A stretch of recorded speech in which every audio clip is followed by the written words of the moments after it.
I'm coming home, I'm coming home.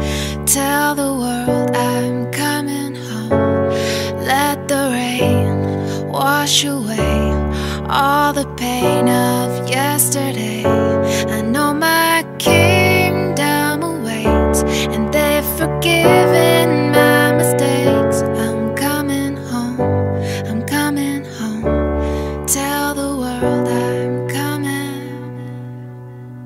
Let's go. I'm coming home, I'm coming home. I'm coming Tell home. the world I'm coming home. Yeah. Let the rain wash away. Hello, everyone, and welcome to the Kayfabe Today podcast. I'm your host. My name is Eric. You can find me on Twitter at MTLBroski. And my, oh my, what a difference 20 minutes can make. We were supposed to have a full show today. A bunch of special guests.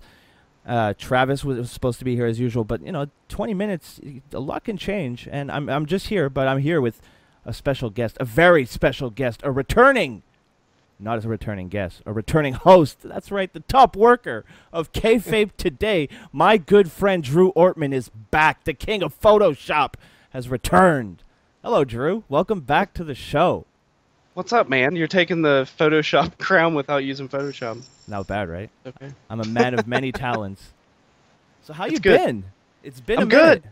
Yeah, life gets busy sometimes, and then you get over it and have time again to talk the graps with your buddies. I don't know if you've been keeping up with the show, but looking in the comment section at YouTube, at one point there were some people very worried about you.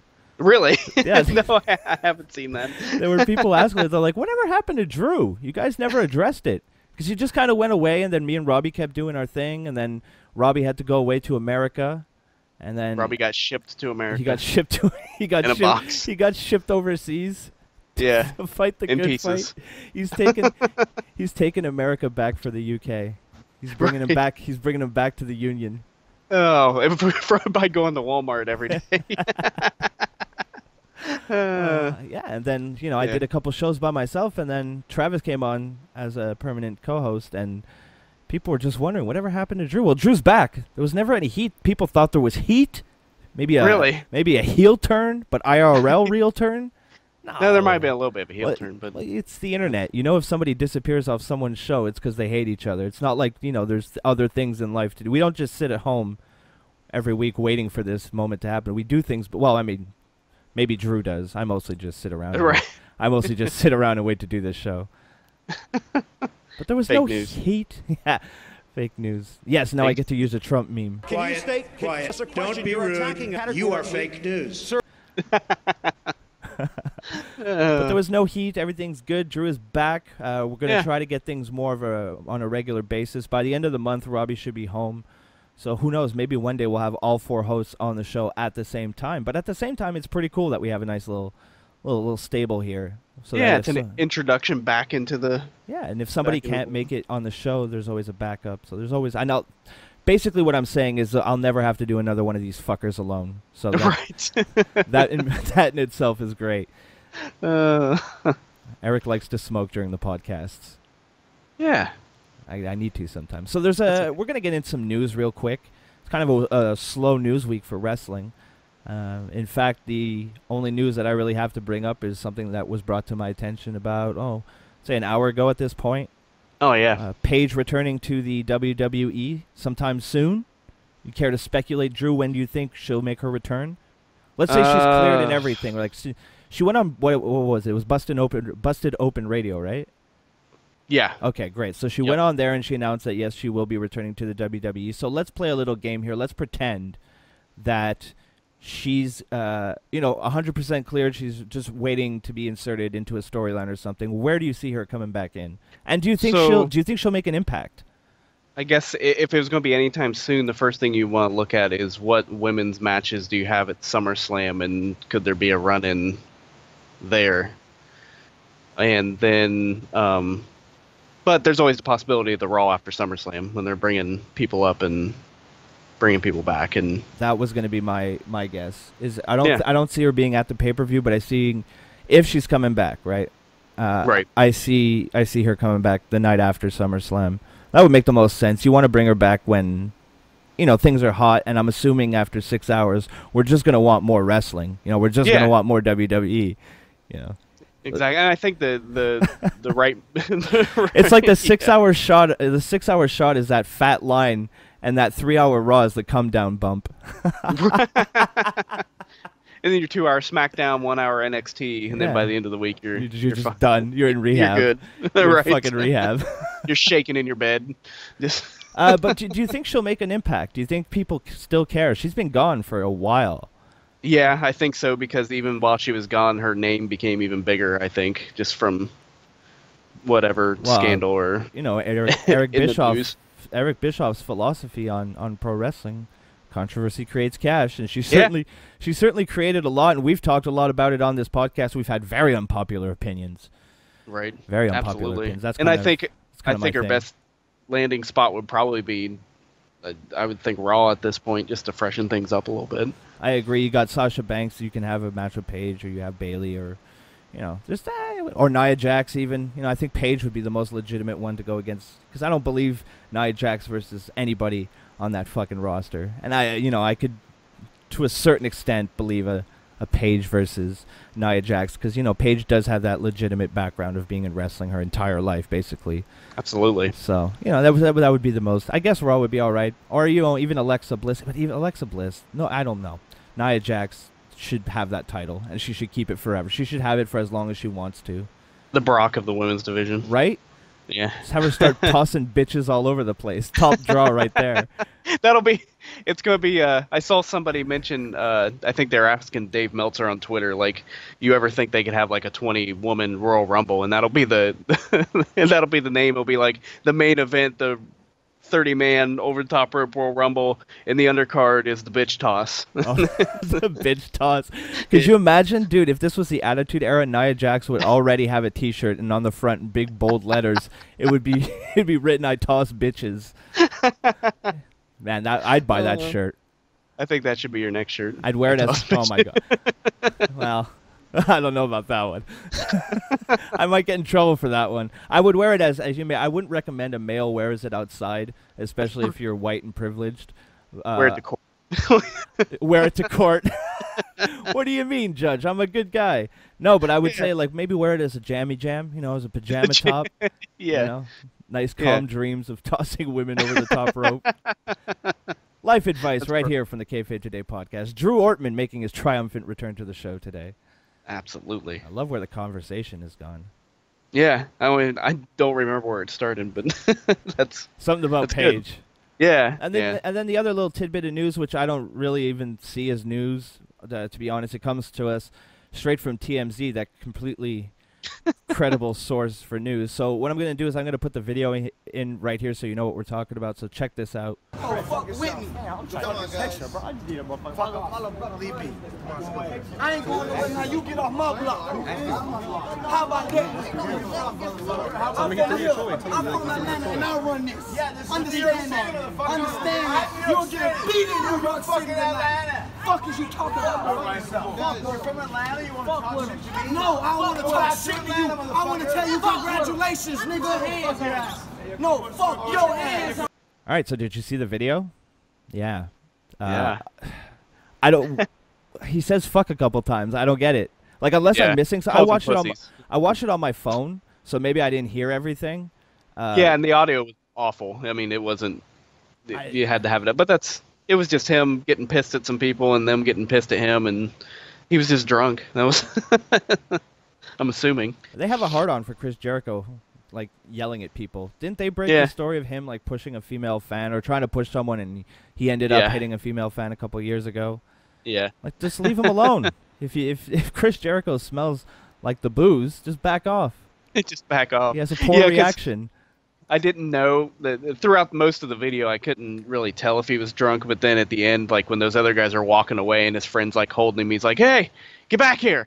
Come on, get back here!" Yeah, I was like, "Oh yeah." Wasn't exactly the Y2J promo we're used to. Hey, Rock, get back here! Come on, pussy. But I mean, the guy has a history. When he's drunk, he's kind of insane. Yeah. Yeah. Like, didn't he end up in the drunk tank? I think he wrote about that in one of his books. Yeah. Yeah. Oh man, it was just fucking. I don't know. He's awesome. It's TMZ, right? So they'll make a news story about nothing, and this I think was a perfect example of that. Yeah. That's where they make their money. Here's a headline: Chris Jericho drunk outside a bar called somebody a fucking pussy. Oh. More at 11. Before the show started, Drew and I called each other a pussy at least a half dozen times easily. Yeah, pussy. Where the fuck's our TMZ art? I need that publicity. Jesus Christ! So that was the news bits we had. As you can see, we do a lot of research here for the beginning of the show. Yeah, yeah. Watch a couple TMZ videos and. Well, I got questions from people this week, but the thing that happened was I fell asleep for like 5 hours. And they got buried in my DMs, and I just didn't bother scrolling. So I'll have them next week. They weren't time sensitive, so I think that's another reason why I didn't really feel like it was too pressing. Got kind of lazy today. Plus, I really anticipated having a lot more people on the show. But I left that awkward silence in there just for you boys. But you know what's not awkward? The Shining Wizards podcast. And speaking of the Shining Wizards podcast, here. Listen to an ad. If you're not tuned in to the Shining Wizards, listen to what some of our fans have to say about the show. Hey guys, it's the Stallion, and when I'm contemplating suicide, I throw on the Shining Wizards because nothing makes me feel better than knowing I'm not one of these 4 grown adults, virgin fucking marks, discussing a fake wrestling product. Tune in live every Tuesday night, 7 p.m. East, rantemradio.com. It's the Shining Wizards, where it's wrestling talk and talk about wrestling. And we have returned. We're here with the top worker of Kayfabe today, making his grand return to the show he helped save way back in the day, Drew Ortman. Welcome back, buddy. I'm glad to have you back. Thanks, man. It's awesome. Let's take a little trip I'm glad down. to be back. Oh, I'm glad to have you. Let's take a little trip down memory lane for those of you who are new to the show, because we've gotten a few new listeners participating in the comments. If you don't know the history, the Kayfabe Today podcast started with myself and this guy named Elliot and another man named Ben, who I'll mention Ben again. I have some news about Ben. And we did that for a while, and it was a really good time, and then the show kind of died when Ben got married and got busy and had a real life, all understandable things. And then me and Drew brought it back, and now, it led to this perfect occasion where he's returned to the show. So that was the Kayfabe Today podcast history, for dummies. Real quick, like a shot of espresso for the brain. The graphic novel will be out next week. There you go. It'll be a top seller. KayfabeToday.com.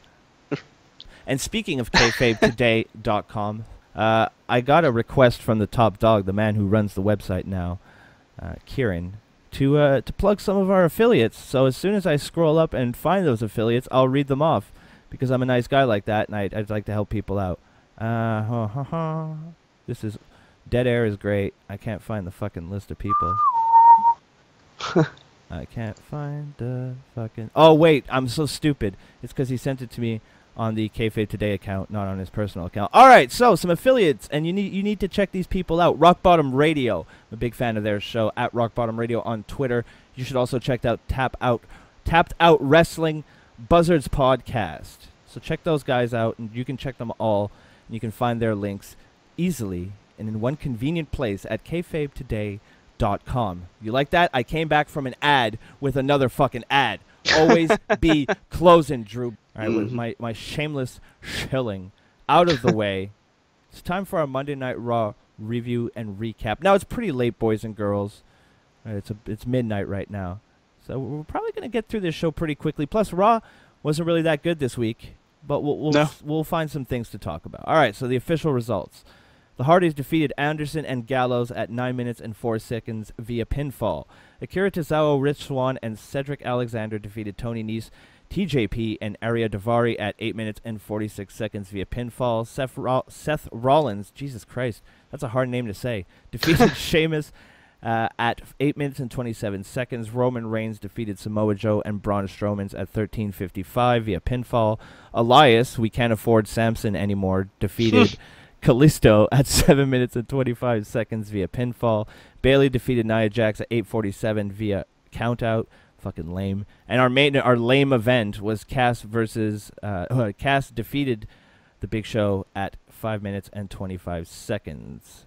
All right, Kurt Angle came out, and Pittsburgh boy, so he had to come out. And then Brock Lesnar came out. They had a non-confrontation, and it was It actually, the opening segment was pretty decent because Brock Lesnar, brings the intensity. Well, I guess Paul Heyman brings the intensity, really. Yeah, and that's always going to be good because they're not on there. Really wait a minute. This is when Heyman announced that if Brock loses, he's leaving WWE, but he won't leave. Right. He won't leave because he won't lose. And he will remain. I think they kind of. I think where they were trying to build it up with the news stories and everything, saying, no, is he going to leave? Is he going to make it till Mania? Oh yeah, totally. Lose the belt. And it's like this. I think it was too much. It kind of made it seem like, oh, okay, yeah, you're fucking with us. That's cool. Yeah, but I mean, they played up. That was my take too. They played up the news story that got out that he wants to return to the UFC. I totally agree with that. Now the speculation is on will he or will he not. And then, John Jones called him out at UFC, whatever number they're up to now. And, all kinds of crazy. I guess we could have talked about that in the news, too. Oh, well. Yeah. Came up in conversation. Maybe John Jones will just have a match in WWE. Yeah, maybe. Why not? Why not? Who fucking cares? Just book anything at this point. Who cares? Then we had the Hardys versus Anderson and Gallows. It was. I feel like I've seen that somewhere before. Wonder where. Wonder where. I mean, It was average. It was a TV match, nothing to write home about, but still, it didn't offend me, so that's always good. Yeah. So I thought it was all right. Yeah, it was fine. What was more interesting was post-match where the Hardys basically beat the shit out of everybody. The Revival, who was on commentary. They didn't appreciate the Hardys looking in their direction, so naturally, because it's wrestling, they fought. The Hardys got the upper hand, and the Good Brothers tried to get involved, and the Hardys just got the upper hand there as well. I thought that was pretty awesome. I really enjoyed the brawl. Yeah, the brawl was fantastic. It was well done, and I don't know if you saw the Raw Fallout, the videos they put up on YouTube afterwards.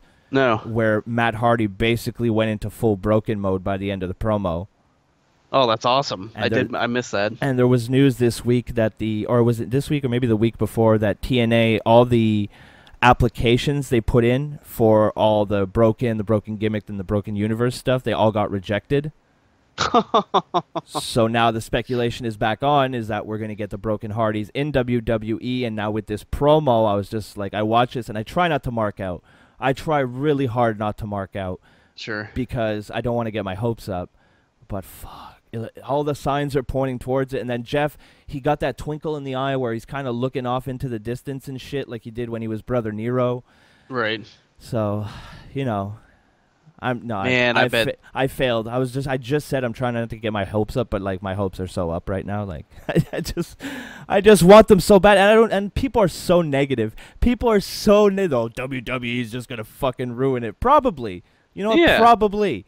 But we'll I don't get a care. good couple weeks out of it. Exactly. We'll get that initial. I just want that initial pop. I just want to see it. It's weird. It's this weird. It's from growing up in the Attitude Era. You just want to see weird shit you never thought you'd ever see.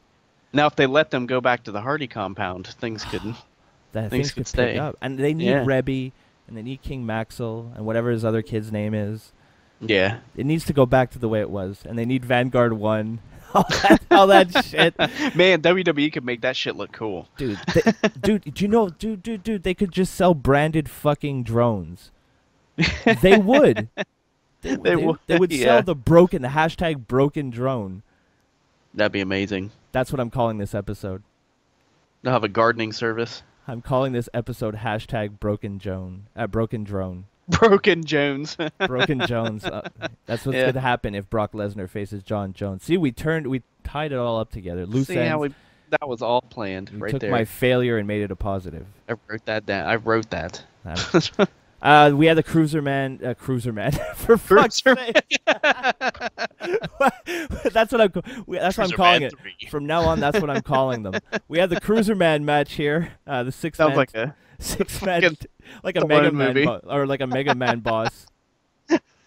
Cruiserman. Yeah. He's just a shitty little wrestler. That's what. That's his, yeah. And his abilities, he complains on social media. Yeah. That's his fucking special power. Post tweets at a furious pace. Yeah, so we had the Cruiserman match. I like Akira Tozawa, so all this shit that is involved with him, I'm enjoying it. I thought this match was good too. I did too, and they got, you know what? They almost got 10 minutes. Yep. So. Hey, and the key to this match, I don't know if I watched last week, but there was no purple ropes. No, they can't afford the purple tape anymore. That was important. Well, it makes Way the to show have a budget cut. Well, it actually worked out, to be honest. Yeah. It's all that money went into that stage, like the ramp.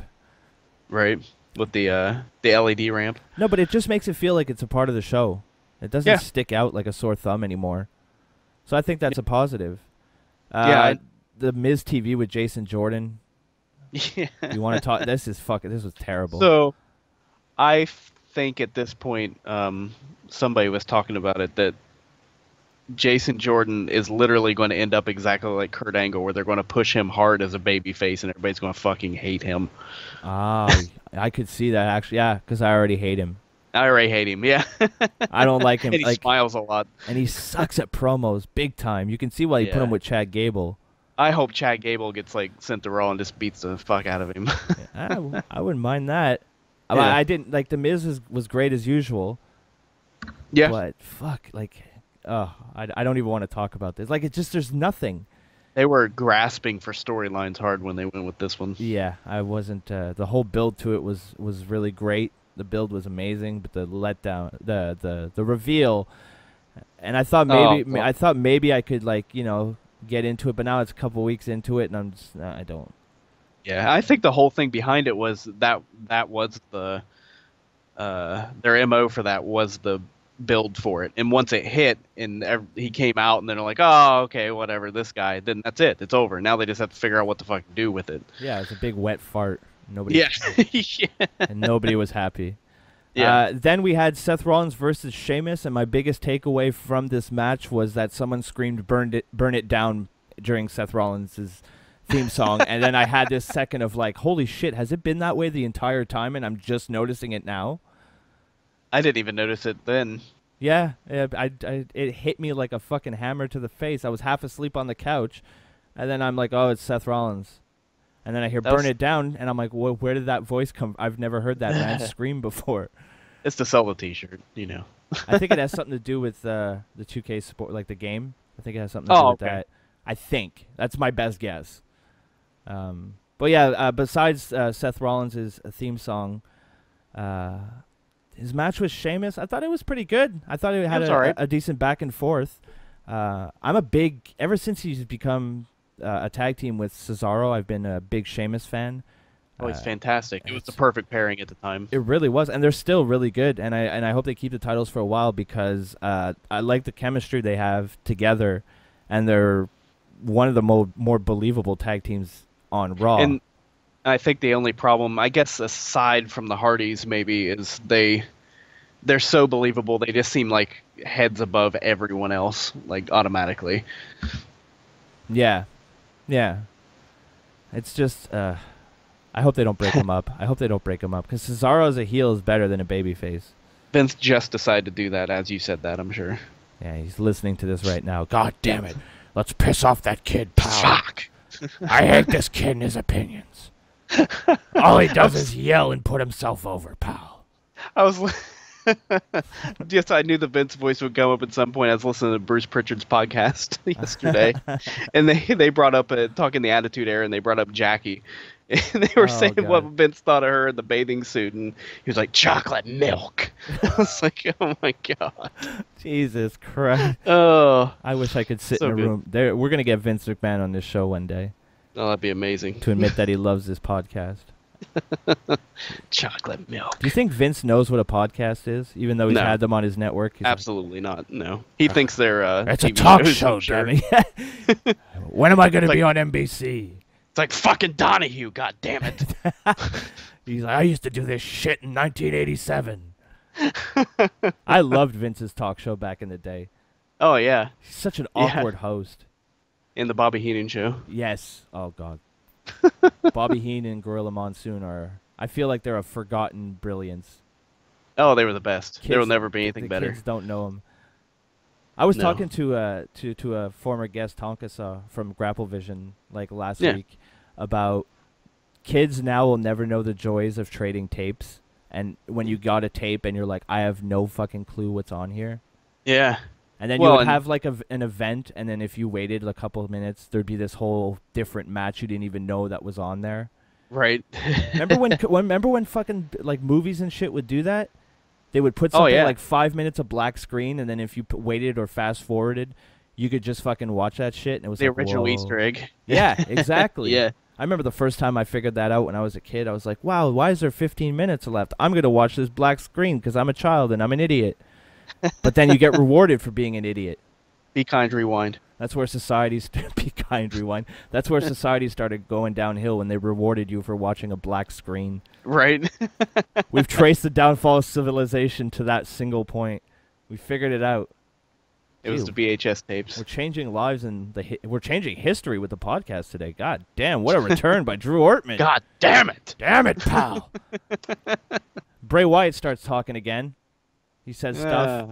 I don't care. He said stuff about Balor. I think Balor kicked him in the head or something. Yeah, Pele kicks him in the head. So this is going for like crazy. Make the mat change in the pictures. Bray Wyatt facing the Demon at SummerSlam. Maybe I don't think they'll ever do the, maggots on the mat thing again, or the projection, I should say, because that was cartoonish. That could have been cool if they didn't use it the way they did. It was so lame. Nobody reacted. Nobody gave a fuck. Orton no sold that shit. He's like, oh, cool, maggots. It's like a projector. Like if you go to school, you've seen that shit for like your entire life. I don't know who. Oh no, colored light particles. in the photoshops of it, these people have been making these awesome images that's like covered in dicks or something, like that would have been far more terrifying. But I think ultimately this is to get Demon Finn Balor. That's where this is going at SummerSlam. And that could end up cool, but it's all going to be because of that and that they haven't overblown it. Yeah. Which is cool. Now we have the this is my biggest issue at Raw. The booking confused the shit out of me. Why would you put Samoa Joe, Roman Reigns, and Braun Strowman? I think this was at maybe either 10. I think it might have been at 10. Yeah, it was the death spot. Yeah, putting them before the pay-per-view.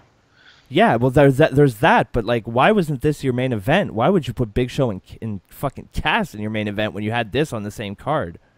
No doubt. I'm not sure what the thinking was for that. So you're putting a fucking match you're trying to promote for SummerSlam on the undercard of Monday Night Raw in the death spot. What is that message conveying? That we don't have a fucking clue what we're doing.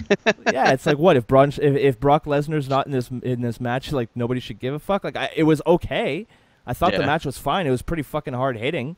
I thought everybody got a chance to get the upper hand, for lack of a better term. Like I don't think anybody came out looking weaker than anybody else, except maybe Samoa Joe, who ate the pin from Roman Reigns. I guess what would be okay. So the end of this one was just Roman winner. End of story, clean. Right? Yeah, clean. Okay, that was it. And what happened? I know I'm skipping ahead, but just to compare, what happened at the end of the Cass and Big Show match? Big old schmoz. Yeah. And somebody. So I don't know. I don't know. It was. Yeah. It could have gone either way. It was dumb. And then we had Elias versus Kalisto, but fuck me, I'm not talking about it. Then Bayley versus Nia Jax. I hated baby Elias. Sorry.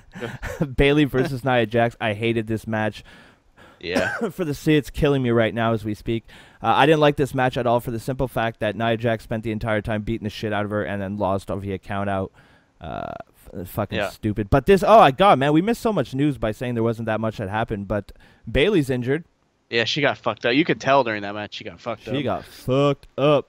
I thought she was just selling really well for a while, and then it kind of dawned on you that she's not that good of a seller. Yeah. Something's up here. But yeah, I don't know if you know anything about it's a shoulder injury, correct? Right. Right. Do you know, has it been announced how long she's out? No, but they're promoting it really big, like news-wise, that possibility SummerSlam's out. I would imagine so, based on how bad she looked.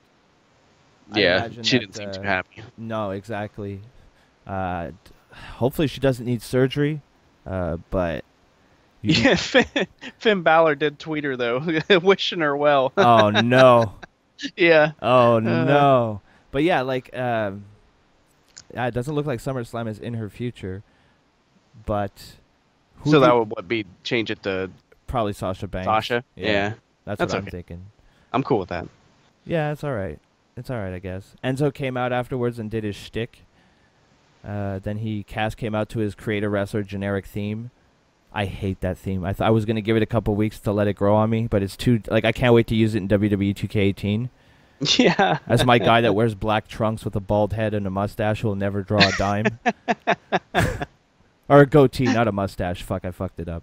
Yeah. Shit. But this all led to our fucking main event, which I just don't understand. Big Show versus Cass. Yeah. What do you want me to say? There's nothing. It was exactly what you would expect it to be. Well, it was 5 minutes long, first of all. And just to give you this isn't just us being negative. 411 Mania, who I'm reading this Raw review off of, the first line of their synopsis of Raw was, what a complete dog shit main event. So, I got to agree. Got to agree with this man. But, yeah, Raw was, I don't know. This main event really just didn't do anything for me. Enzo basically got his ass kicked again at the end of the match. And then Big Cass, looked dominant, sure. Yeah, like he did. But does anybody care? I had this post to me on, and people kind of argued with me a little bit, but on the Futures of Wrestling podcast, a new podcast I do with Logan, somebody asked us, do we see Big Show, or the topic came up is like beating Big Show a big deal in 2017. I don't think it is, and I think this proved my point. Like that, yeah, he's a big guy, but does it really matter if you beat him anymore? I don't think so.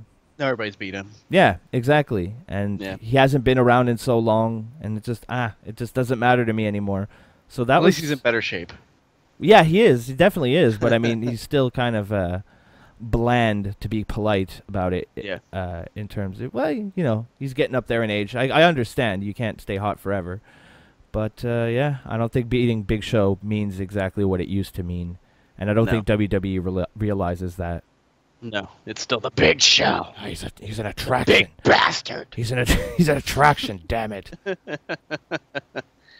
Big bald bastard. So that was our recap of Monday Night Raw. We're gonna take another little break here. Listen to some promotion for our good friends over at the Marking Out podcast. I pulled an 8 in English. This is Marking Out. Hello, it's Brandon and Dave, and we do a weekly pro wrestling podcast called Marking Out. And you can check us out on iTunes, Stitcher Radio, Google Play, and markingout.com. You guys are awesome. As always. And we're back. You're getting late night, Eric, tonight with my low voice. Because it's late night, and I'm tired. And I'm kind of hungry. So you're getting late night, Eric. Welcome back to the Kayfabe Today podcast. I'm here with returning host, Drew Ortman. Robbie! It's Robbie! Robbie's back. Oh, I got my lemon sip. That's a throwback for old fans of the new version of the podcast. Yeah. If you remember that, you've been there since day one. What was the big line? I can't. I can't. The lemon sip was enough. Oh, the lemon sip was the best. We fucking still make fun of him for that. That. It was the right before it cut into the show where he's like, "This is what Trump wants." Oh right, yeah. Divide and conquer. That's Daddy's law. I triggered a bunch of people. You can tell I've been reading Milo Yiannopoulos' book too much. I gotta take a break from the right. I love Milo. There you go. There's like 50 subscribers lost right there. Oh. Good. Don't want you. Selves officially now. Yeah, I'm taking. I'm bringing it's the Politics Today podcast. Never. I promise if I do political shit, it'll be on a completely different channel. My guarantee to my faithful subscribers. All right, before I dig myself into an even deeper hole. I'm dying. Fuck it, I gotta stop smoking during the podcast. We're gonna get into SmackDown Live official results, ignoring everything that came right before this. We kicked off with the United States title on the line between champion AJ Styles, who defeated in nefarious ways the real champion of America, Kevin Owens, at 16 minutes and 47 seconds. Aiden English defeated Sami Zayn in a minute 57 via pinfall. Jesus Christ. Naomi and Becky Lynch defeated Carmella and Natalya at 5 minutes via submission. I hate you. Fucking hate you. Rusev defeated Chad Gable at 9 minutes 25 seconds via submission, which probably one of the best matches I've seen in a fucking long time. Straight wrestling, but we'll get to that. And for a shot at a WWE title at SummerSlam, the match that made the internet lose its fucking mind last week in a negative way because people are never happy. Shinsuke Nakamura defeated John Cena at 13 minutes and 23 seconds via pinfall. Great move. Hell yeah. All right, so this opening match, Kevin Owens versus AJ Styles, they had a decent back and forth. The constant going back and forth between the two matches between them every week is getting a little old, but I still think that because both guys are so talented, I'm still enjoying. Plus, I have a huge bias towards Kevin Owens, so of course I'm going to enjoy his work. But I own that, so fuck off if you want to call me out for it. Now, well, it's something we gotta get used to the oversaturation. That's just that's the world we live in with WWE at this point. So yeah, you better be happy that it's at least those two that you're getting oversaturated with. Exactly, it could be far worse. Absolutely, Raw is proof of that. It could be Aiden English and Sami Zayn every week for the U.S. title. How dare you? How dare you throw shade on a fellow Montreal boy? How dare you, Drew? You come back to the show and you disrespect me already. I'm from Trump's America now. Let's go to Walmart, Robbie. Oh, Walmart. No. Let's go to. Sorry. We're gonna get everything in bulk. Yeah, exactly. Not Sam's Club. Oh, sorry. Jesus. Jews in the. That's Costco, motherfucker. Oh shit! Yo, Costco. We have Costco here. Fuck. I'm not impressed by Costco. We have that shit here. I'm not impressed by things we have here. No. I can go to Costco if I want. Although I do like that you have to have like a membership card. Right, you feel a little special. It's so weird though. Yeah. Like, how fat do you have to be to have a membership card at the grocery store? That's so. They can make their money when you take your fat ass in there and buy 15,000 candy bars for 50 cents less. Like, I think Costco is like an American cancer that's spread around the world. Like that concept. I love it. Don't get me wrong. This isn't me throwing shade. I love it. I wish I could go there. I'm just this. What you know? What this is? This is being butthurt that I don't have a membership card. Member. They won't let me in. You counterfeit Costco membership cards? I try. I bought I bought a dozen on the dark web.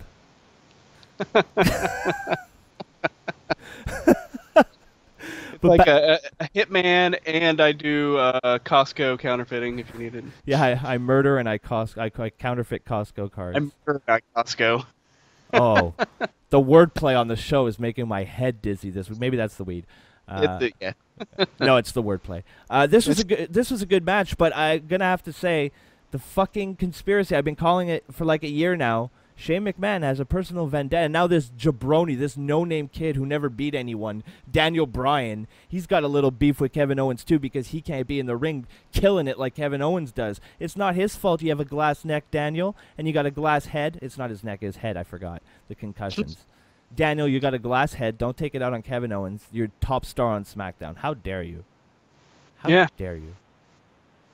And then they the fuckery. Kevin Owens had his shoulder up. The ref counted the 1, 2, 3 because Kevin Owens accidentally hit him in the face. But I mean, you recover. Recover, right. Ref. Stop being a pussy. Be like Earl. Be tough. Exactly. Earl Hebner would have sold it like he got shot in the face and then still made the 3. Or still seen the shoulder. Who's the one that got the last time they collapsed the ring that got bounced off the side? Oh fuck, that was John Cone. Oh, that was doing a fucking backflip. Oh man, I love that gif. He took the worst bump of all 3 men in the ring. Yeah, that was the best part of the match. Absolutely, 100%. John Cone, what a legend. There's more gifs of that than anything else on Raw. Oh, it's so good. It's so good. The Usos arrived doing their best New Day impression. Yep. I thought that was pretty. Oh god, the Usos are so good, man. I love them now. I think they're great. They were so stale, and then they're amazing. Oh, and then next we got Fashion Peaks. Playing off Twin Peaks, obviously, where Breeze and Fandango. I don't even know how to describe this. The best I could describe it is somebody at WWE took their first hit of acid, And while they were having, like, between their existential crisis and their cries of hysteria, they wrote a fucking SmackDown segment. Now, and I know they say that the writing teams are the same for both shows, but I don't know. That's bullshit. That's bullshit. That's gotta be, because this is way different. It's so good, and they're so good. Like, everybody involved is so, and every week it's a different show, and they're doing, like, they're keeping it fresh, they're keeping it creative, and I've been really enjoying it. It's one of the best parts of the show. Yeah, and it gets those two guys, they've worked hard for a long time and never gotten anywhere, so. Believe it or not, I think Southpaw helped them. Yeah, absolutely. I really believe that, because they got to show their personality. Yeah. I'm a big Tyler Breeze fan. Oh, he's fantastic, and Fandango's never had a chance to really branch out like this.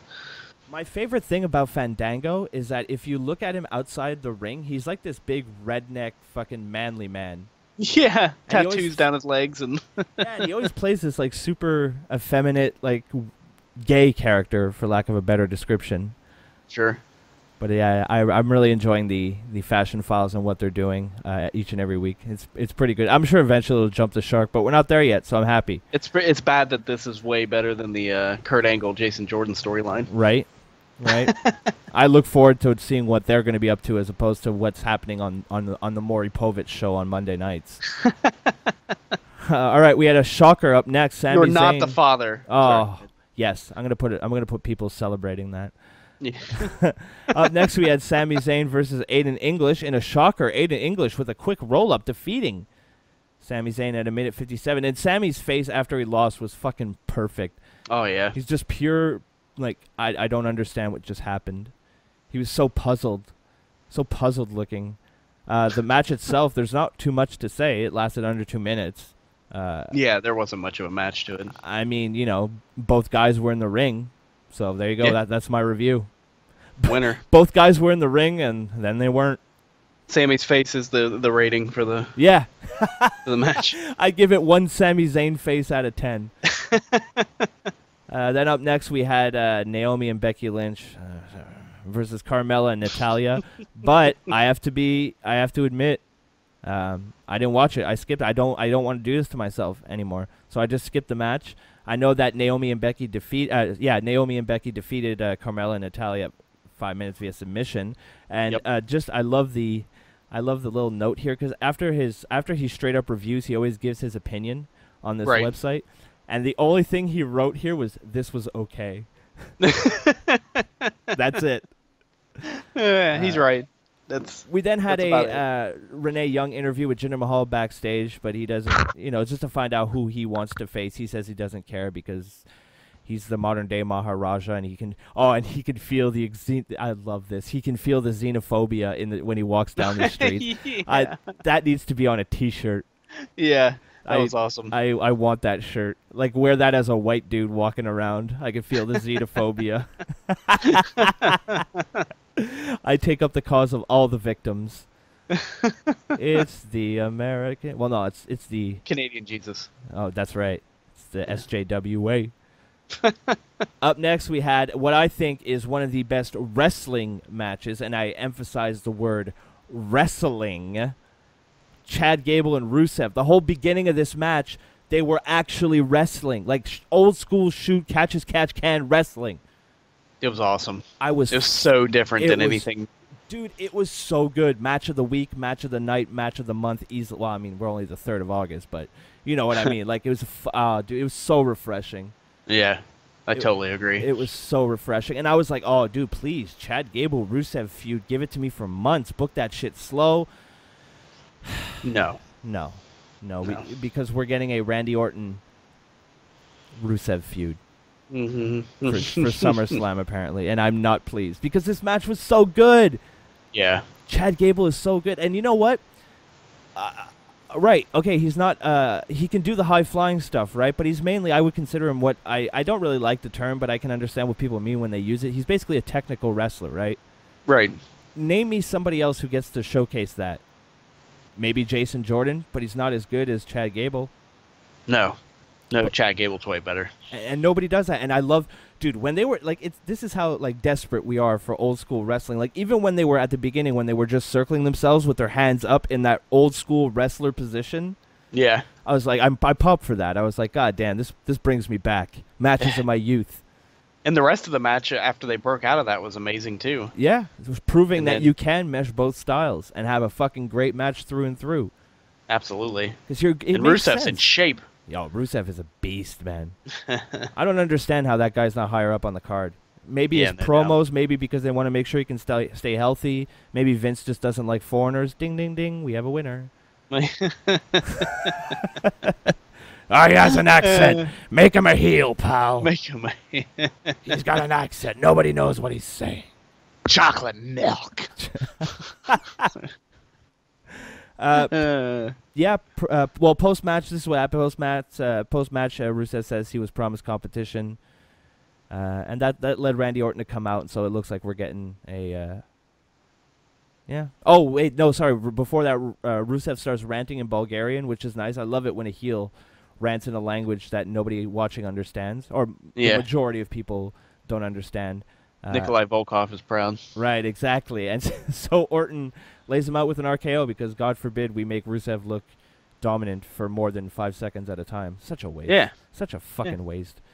And then finally, man, we're blowing through this show this week. You know, you got to take It's good. You got to take It's easy to just go by and say, hey, this was good. This was happening. Good too. Yeah. This was okay. Because I'm figuring if people are It was listening to okay. this podcast on you, if people are listening to this podcast on you, if you're listening to a wrestling podcast on YouTube, chances are you know what we're talking about. You already saw it, so we don't need to go into great details. Yeah. A lot of the shows. Not our game. Nah, it's not our thing. A lot of the old shows I used to listen to, I don't anymore because they go like move for move for move for move, and like their podcast will last like 6 hours. Yeah, it's too much. It's too much. Even our old shows are way longer, and I don't want to. I really don't want to take notes like that. Oh God, no, never again. That's why. That's why I stopped writing. I just don't want to take notes anymore. I hate it. It ruins the show so much for me, which is already hard enough to enjoy. So, but here's something that wasn't hard to enjoy, and I was looking forward to it. I didn't care that it wasn't at SummerSlam. We got a #1 contendership match for the shot at SummerSlam at the WWE Championship. John Cena versus Shinsuke Nakamura, a dream match. First time ever. Drew, initial impressions.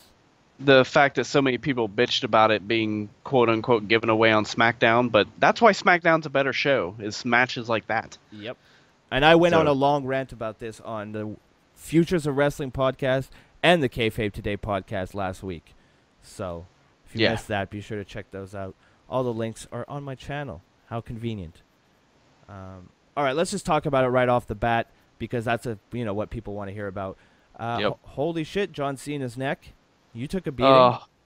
He rolled over right on it. That was almost gruesome to look at, and then you realize that he's just like a bionic commando that you can bend every direction you want to.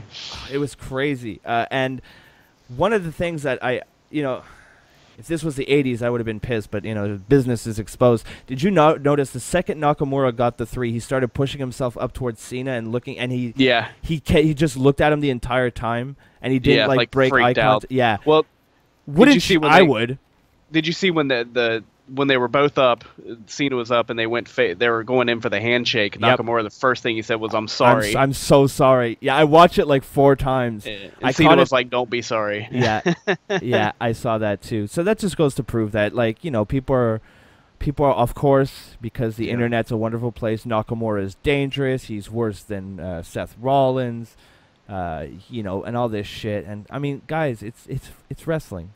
Accidents are going to happen. Doesn't mean anybody's a bad person. Doesn't mean Nakamura was going into business for himself and trying to attack him by any stretch of the imagination. No. If you even think that's and if he was, talk about taking the worst possible fucking target, the Golden Boy. I'm sure Vince McMahon would love for you to cripple John Cena. I don't understand these people sometimes who think these things. It's insane. Well, you take 2 seconds to think.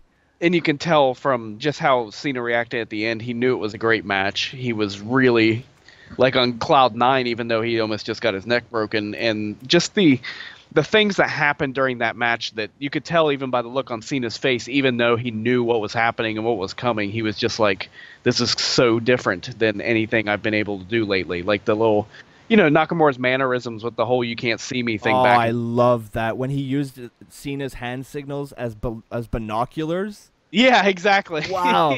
That's the thing. And he's wiping his eyes, like, Cena says, "You can't see me," and Nakamura's over there, like, wiping his eyes, like, "Oh, I can't see."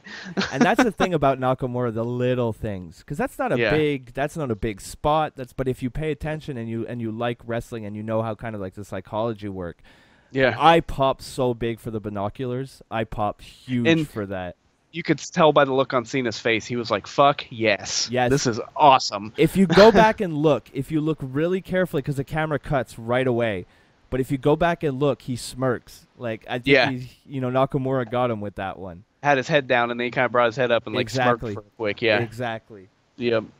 That from the wrestling action to all that stuff we just talked about there, to the drama of the crazy move at the end, and then the ending, the embrace between the two of them, and knowing that Nakamura is the one going for the title. It's like, that was top to bottom awesome. Main event of the year. Yeah, easily. TV, yeah. In WWE TV, like, I won't get into like of all of wrestling, but I think on TV for a Raw or SmackDown, even for an NXT, really, even for a pay-per-view. I could say that's probably one of the main events of the year. Man, easily. if that had happened in Japan, it would have been even better. Oh yeah. Everybody would have been like, and then you could have had Kenny Omega do a run-in. Yeah. Well, then Cena could have put one of those little hot water packs on his neck. And then he could have joined the Bullet Club. He could join the Bullet Club. Robbie, where are you? Yeah, watch him pop into the. Did somebody say Bullet Club? God, when I had him on because we did one show with him from the U.S. And, that's awesome. And he bought some like Bullet Club merch at a Hot Topic, and I was like, "Oh, I hate you. You went to the store I hate the most to buy the merch I hate the most. I can't believe you're my son." But we made it to the end of the show, Drew. We did it. Yeah, we got a message. Yeah, we did. Sorry, Travis. We'll get you on next week. Yeah, there'll be something to look forward to. There you go. So, Drew, thank you very much for coming back. Are you coming back for more shows than not? I'm back. You're back. You hear? We're holding. Now we have it out there. You can hold me to it at this point. There we go. Now we're gonna say there are gonna be some weeks where people might not be able to be on. Yeah. But it's life happens. That's why we have a big crew. Absolutely. We can give the people what they want, which is rambling about wrestling. But enough rambling for now. We're going to bring this home. Drew, where can people find you on the internet, and what is it that you do there? Okay, so my Twitter is @DrewOrtman, and then beyond that, you can find me at KayfabeToday.com or at KayfabeToday on Twitter. Still running strong. Kieran doing an awesome job, and everybody else, all the new writers and everybody. And then ProWrestlingJournal.com's coming soon, but more news on that later. So you can find me there. There you go. So go give some love to Drew, making his triumphant return to the show. Very happy to have him back. I just put out a couple videos that are pretty good. I put out a tennis in the face where I smoke weed with Snoop Dogg. I smoke weed with the real Snoop Dogg, sort of. You don't want to miss this one. Sort of. If anything, go watch that one. And tomorrow I decided that I'm going to put out 2 videos, both wrestling related. We're going to have a Wrestle Friday on the channel. This is going out first. So be sure later today I'm going to put out the next installment of the greatest wrestling matches of all time, or something like that. So it's a fight in a Walmart. And it's What the Fuck Japan edition. No, everything's coming from Japan this time. I have it all filmed. I'm going to edit it after I edit the podcast. That's awesome. Everything's all done. So that'll be up on the channel tomorrow. So lots of good stuff. If you want to support the things I do here, you can do so in 2 ways. ProWrestlingTees.com/FTITM and Patreon.com/FTITM. And so for Drew making his triumphant return, my name is Eric, and this has been the Kayfabe Today podcast. I don't yell it anymore like I used to. I was waiting for it. That's too late. Thanks for coming back, Drew. We'll catch you guys next week. Come on. I'm coming home. I'm coming home. I'm coming home.